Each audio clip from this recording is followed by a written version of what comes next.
Welcome back to Hardware Unboxed. Today I am finally getting to the Radeon RX 6950 XT. And apologies for the delay, but we did feel it was a bit more important to check out FSR 2.0. So that's why we delayed this content. Anyway, the time has come to check out the refreshed 6950 XT, so let's get into it.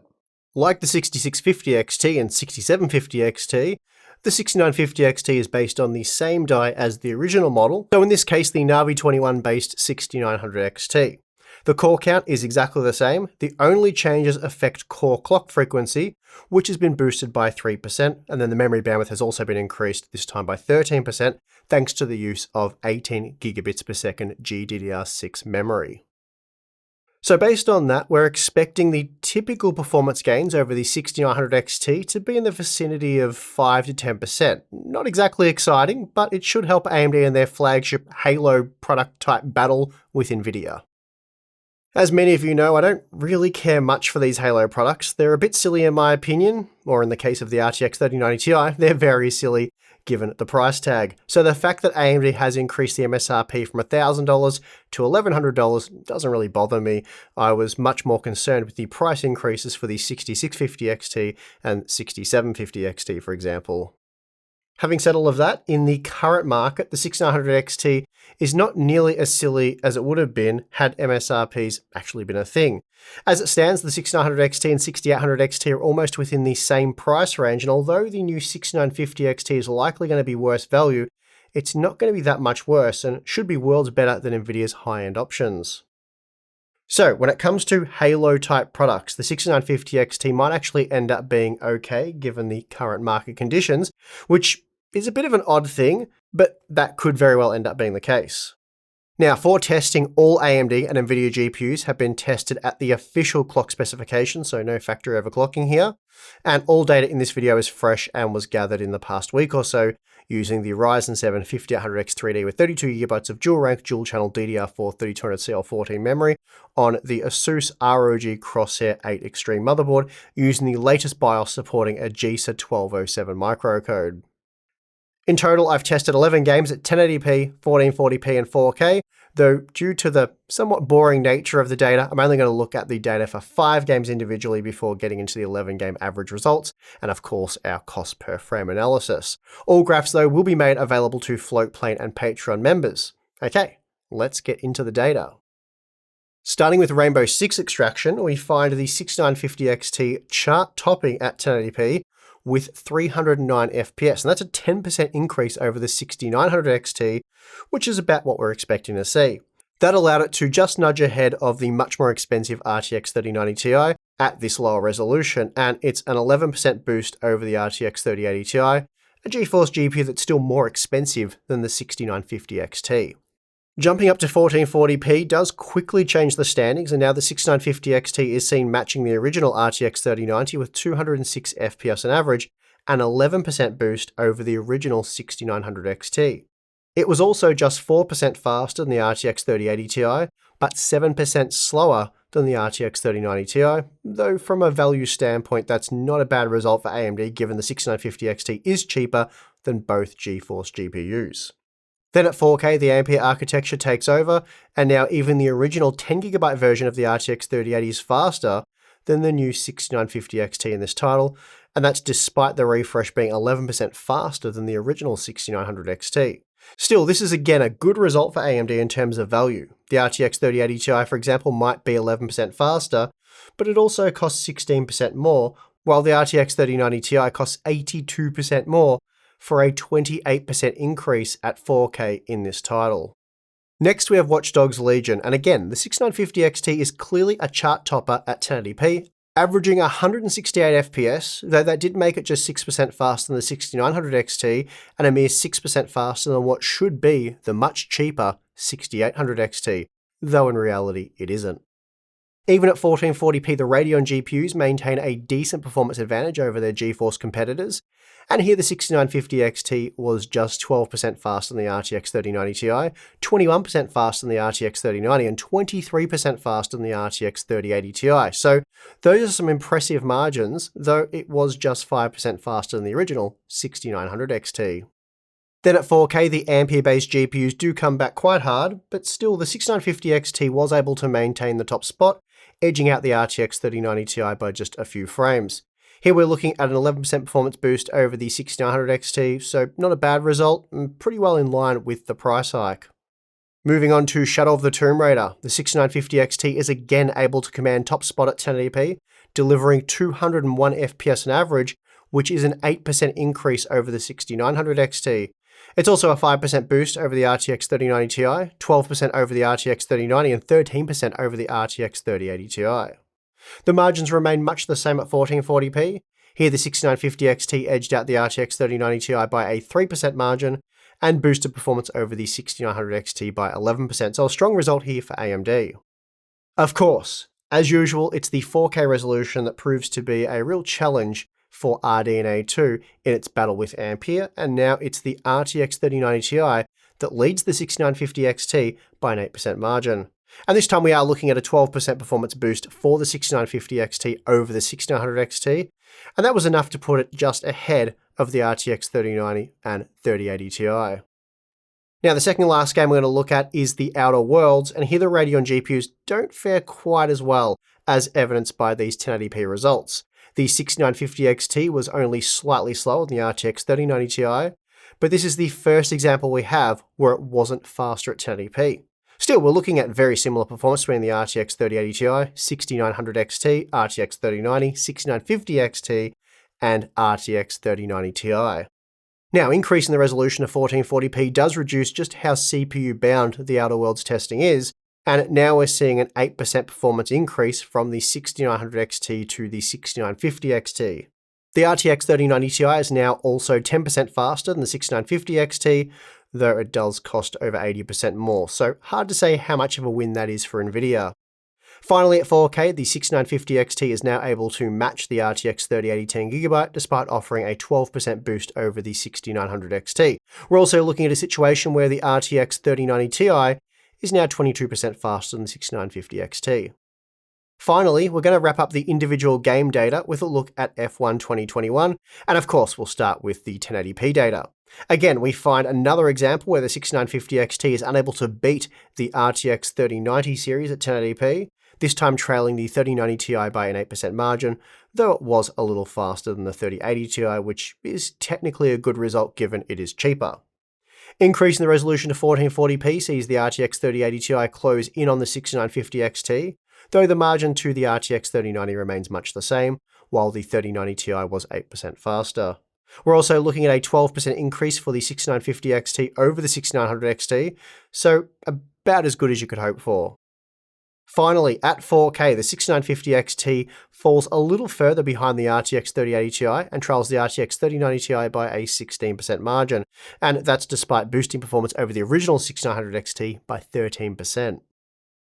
Alright, it's now time to look at total system power consumption, and here the 6950 XT pushed total system usage to 528 watts, and that's a massive 19% increase in total power usage when compared to the 6900 XT for what looked like around 10% more performance, so efficiency certainly has gone out the window with these overclocked models. I did think that power usage of the 3090 Ti was pretty horrible, but the 6950 XT is only dropping system usage by about 8%. So if you do care about power usage and efficiency, it probably goes without saying, but these overclocked to the max models won't be for you. So performance-wise, the Radeon RX 6950 XT did a good job of topping those charts, especially at the lower resolutions, not as competitive at 4K as you'd probably like, but that's been the RDNA 2 versus Ampere situation since the new generations kicked off. And then, of course, compared to the 6900 XT, it wasn't that impressive, but that's sort of been the story of this 50 series refresh. Anyway, to get a good idea of how they stack up, let's look at the 11 game average before moving into our cost per frame analysis. Starting with the 1080p average data, we see that for low resolution gamers targeting maximum FPS, so I imagine mostly competitive shooter type gamers, the Radeon RX 6950 XT is about as good as it gets for out of the box performance. That said, we are only talking about a 3% boost over the RTX 3090 Ti, but it's around 45% cheaper, so a clear win there for AMD. When compared to the 6900 XT though, we're only looking at a 6% boost, so certainly not worth the premium. Now at 1440p, the 6950 XT and RTX 3090 Ti are neck and neck with 149 FPS on average across the 11 games tested. And that means a 9% performance boost for the 6950 XT over the 6900 XT and an 11% increase over the more expensive RTX 3080 Ti. Then at 4K, the RTX 3090 Ti takes over, as we've seen time and time again, beating the 6950 XT by a 7% margin. Still, the 6950 XT was just able to edge out the RTX 3090 and 3080 Ti with a 12% boost over the original 6900 XT. Okay, so again, I'm going to start out our cost per frame analysis with the mythical MSRP, as many of you are still interested in this data, it seems, even if it's not relevant to the current market. Anyway, had these GPUs been available at their MSRP, this is how the RDNA 2 and Ampere generations would have stacked up at the high end using our 1440p data. Basically, for the sensible options, let's say, so the Radeon RX 6800 XT and GeForce RTX 3080 10GB, AMD and Nvidia would have been very evenly matched in terms of performance and value. A slight premium for the RTX 3080 can be seen, but that product probably does justify commanding a slight premium. Now, where the value goes completely out the window is with the AMD and Nvidia refresh products, and of course the Halo versions. For rasterization performance, the 6900 XT is much better value than the RTX 3090, saving you around 28% per frame, but for high-resolution gaming, the RTX 3090 is the faster Halo product with better features, making it the better, dumb product, as we like to put it. Interestingly, at the MSRP, the 6950 XT is slightly better value than the original model, dropping the cost per frame by about 2%, so they're basically the same in terms of value at the MSRP. The RTX 3090 Ti costs 70% more per frame than the 6950 XT based on the MSRP, so I'm not sure what to say about that one really, so let's just move on to the real-world pricing. Right, so here's a really good reality check at the high end. The 6950 XT has been listed at the MSRP at retailers, and that makes sense given the 6900 XT is selling for just below the MSRP, as we found multiple models available for $950 US. Quite surprisingly though, the 6800 XT is still up around $860, which is a 76% price increase from the 6700 XT, when in reality it should be more like 35%. So keep that in mind as I will discuss this further towards the end of the video. As it stands, AMD's high-end lineup is in line with Nvidia's sensible high-end options, so the RTX 3080 10GB. We see that pricing for the GeForce GPUs gets completely ridiculous once we reach the RTX 3080 Ti and beyond. From the 6950 XT, the cost per frame jumps up by 24% for the RTX 3080 Ti, and then 70% for the RTX 3090 and 3090 Ti. So if you had $1,000 US or more to spend on a high-end GPU, but you weren't into getting, let's say, shafted, then you'd go with the 6900 XT or maybe the 6950 XT, as it's only 4% more per frame. Now let's take a look at the thermal and clock characteristics of the MSI and Sapphire 6950 XT graphics cards that we have on hand for testing. Starting with the 6950 XT Gaming X Trio, we have a typical looking card from MSI. I'd summarize it as a quality but basic design. A triple slot, triple fan card with the typical Gaming X Trio looks. Performance-wise, it saw a peak GPU temperature of 77 degrees when installed inside our Corsair Obsidian 500D test case with a room temperature of 21 degrees, so a good result given the power consumption of the 6950 XT GPU. The fans though did spin at 2000 RPM to maintain that temperature and could be just heard over our case fans, so a relatively quite high-end graphics card then. The cores typically clocked at 2470 MHz, with GPU power around 332 watts. Now, the massive Sapphire 6950 XT Nitro Plus Pure is a triple fan 4-slot monster, and in my opinion, this card looks amazing. And this model does feature dual BIOS support, which in my opinion is essential for any graphics card priced over $300 US, certainly over $400 US, which is why it's disappointing that MSI has omitted this feature.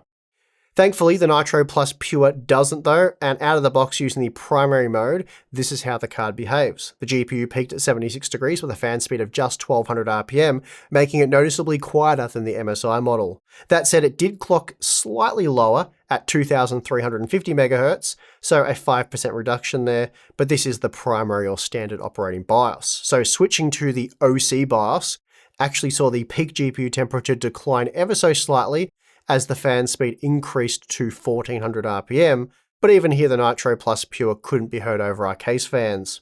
The GPU clock speed now averages 2430 MHz, so a similar clock frequency to that of the Gaming X Trio at a lower operating volume and temperature.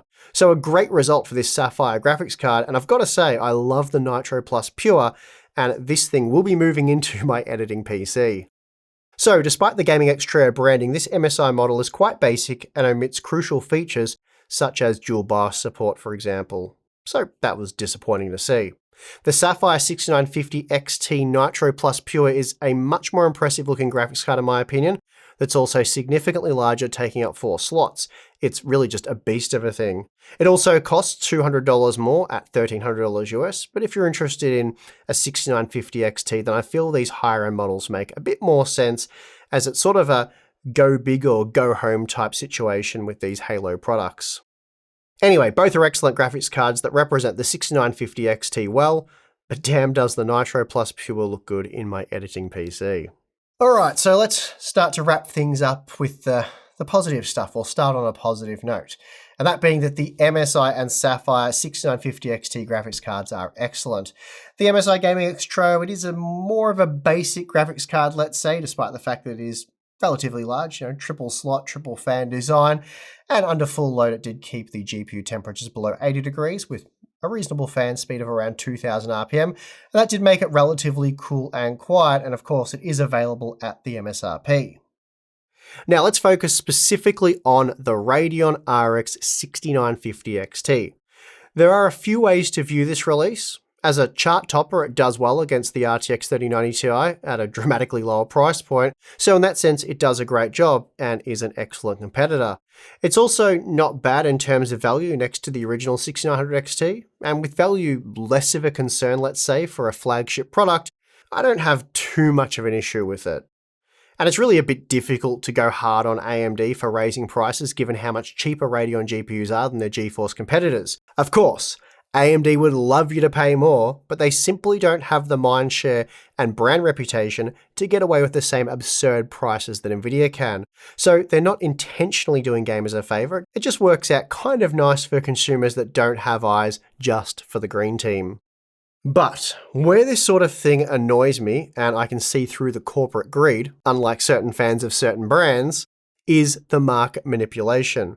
Of course, supply and demand dictates prices, but with multiple products sharing the same silicon, it is possible to caress the market towards greater profit margins.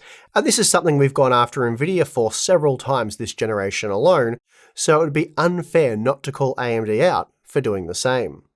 You see, as I noted in our cost per frame analysis, the RX 6800 is meant to cost 21% more than the 6700 XT, while the 6800 XT is meant to cost 35% more. However, in reality, the RX 6800 costs 55% more, while the 6800 XT costs 76% more. And the reason for this being that the 6800 and 6700 series use completely different silicon, while the 6800 and 6900 series share the same silicon. So you see what AMD is doing?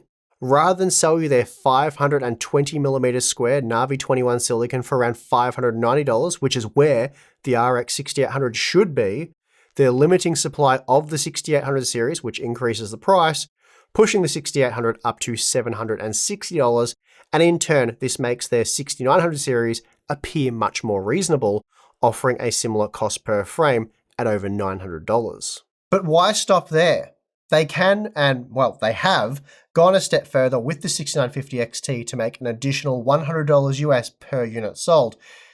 And while it is possible for AMD to get away with doing this, you can still expect 6800, 6800 XT, and I suspect even the 6900 XT supply to be very limited.